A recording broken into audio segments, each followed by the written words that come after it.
નમસ્કાર મિત્રો, હું છું દીપાલી। જો તમે પણ બેંકમાં એફડી કે ફિક્સ ડિપોઝિટ કરાવો છો તો આ સમાચાર તમારા માટે ખૂબ જ મહત્વના છે।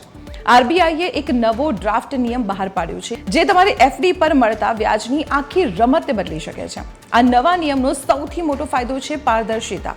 હવે બેંકોએ દરરોજ બિઝનેસ અવર્સ શરૂ થાય તે પહેલા પોતાની વેબસાઇટ પર દરેક ડિપોઝિટ સ્કીમના વ્યાજદર જાહેર કરવા પડશે।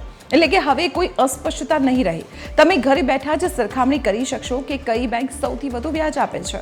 આ સિવાય આ ફેરફાર મુખ્યત્વે બલ્ક ડિપોઝિટ એટલે કે મોટી રકમના રોકાણ માટે છે।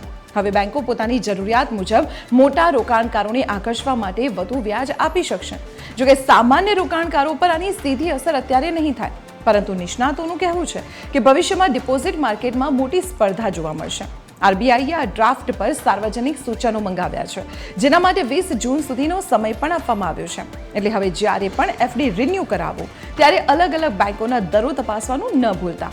તમને શું લાગે છે, કઈ બેંક અત્યારે બેસ્ટ વ્યાજ આપે છે? કમેન્ટમાં ચોક્કસ જણાવજો। અને આવી જ મહત્વની માહિતી માટે જોતા રહો TV13 ગુજરાતીનું ડિજિટલ પ્લેટફોર્મ।